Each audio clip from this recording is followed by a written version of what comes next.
Bonjour et bienvenue. Face aux pressions du quotidien, c'est devenu crucial de trouver des outils efficaces pour gérer son stress.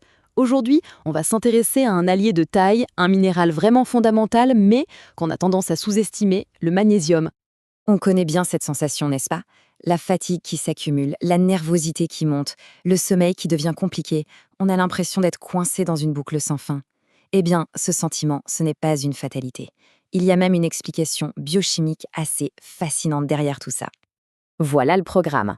On va d'abord comprendre le lien un peu tordu entre le stress et le magnésium. Puis, on verra comment ce minéral agit concrètement. Ensuite, on passera au côté pratique. Lequel choisir, comment l'utiliser et bien sûr les précautions à connaître. Allez, on plonge dans le vif du sujet. Il faut savoir qu'il y a une relation assez paradoxale entre le stress et le magnésium. En fait, pour gérer le stress, le corps va puiser dans le minéral qui, justement, l'aide à rester calme. C'est un peu le serpent qui se mord la queue. Ce schéma, il illustre parfaitement le problème. Quand un pic de stress arrive, le corps brûle littéralement ses réserves de magnésium. Le souci, c'est qu'un manque de magnésium rend le système nerveux plus excitable. Du coup, on devient encore plus vulnérable au prochain coup de stress. C'est un vrai cercle vicieux qui s'auto-alimente. Mais alors, comment on fait pour briser ce cycle? Eh bien, en regardant du côté de la solution. Le magnésium, ce n'est pas juste un minéral comme un autre. Non, il agit comme un véritable chef d'orchestre qui assure l'harmonie et le calme dans notre système nerveux. Voilà en gros sa carte d'identité. Pour le dire simplement, le magnésium met une sorte de sourdine sur les neurones pour éviter qu'ils s'emballent pour un rien. Il aide aussi les muscles à se détendre physiquement et surtout il est indispensable pour fabriquer les molécules du bien-être et de la relaxation dans le cerveau.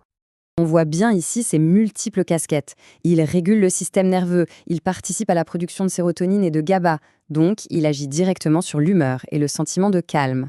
En plus, en aidant les muscles à se détendre et en favorisant le sommeil, il permet au corps de bien récupérer. Et ça, c'est la clé pour sortir de la boucle stress-fatigue. Bon, on passe maintenant à l'aspect le plus concret, parce qu'il ne suffit pas de se dire « je vais prendre du magnésium ».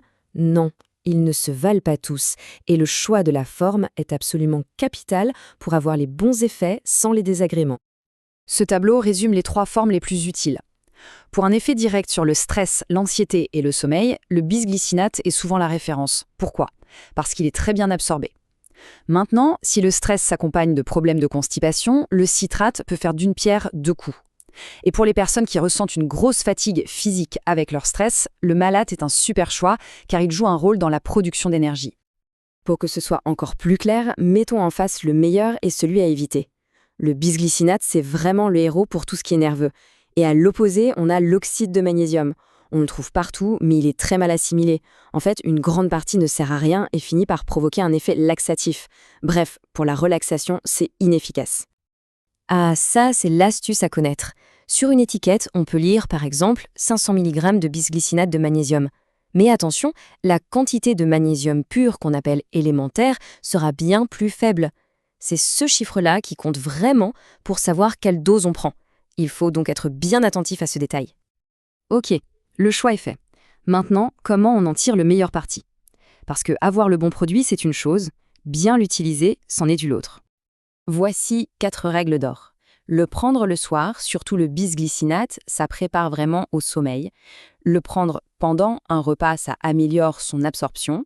Pour une action tout au long de la journée, on peut aussi diviser les prises.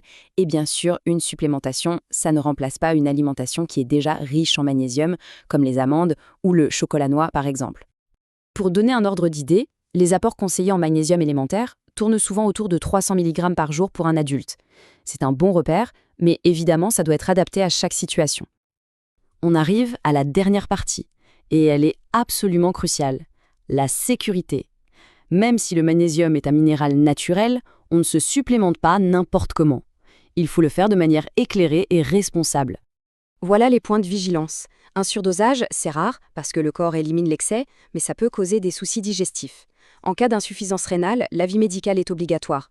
Et enfin, attention aux interactions, il faut toujours espacer la prise de magnésium d'au moins 2 heures des autres médicaments pour être sûr que tout soit bien absorbé. Ça, c'est un point fondamental. Un complément alimentaire, c'est là pour donner un coup de pouce à l'organisme, pour le soutenir, mais ça ne remplace jamais un diagnostic ou une prise en charge médicale. Alors, quand est-ce qu'il faut consulter? C'est simple, Si les symptômes sont lourds, s'ils durent, ou dans des cas particuliers comme une grossesse. Là, il est indispensable de se tourner vers un professionnel de santé. L'autosupplémentation a ses limites. Finalement, le point le plus important, c'est que le magnésium, c'est un allié formidable, oui, mais il est encore plus efficace quand il fait partie d'une approche globale, si on l'associe à une bonne alimentation, un peu d'activité physique et des techniques de gestion du stress, ses bienfaits sont décuplés. Donc, après avoir exploré tout ça, la question reste ouverte. Le magnésium est un outil puissant, c'est une pièce du puzzle. La réflexion finale, c'est de savoir comment l'intégrer avec d'autres habitudes pour se construire un équilibre plus serein au quotidien. Merci d'avoir suivi cette analyse.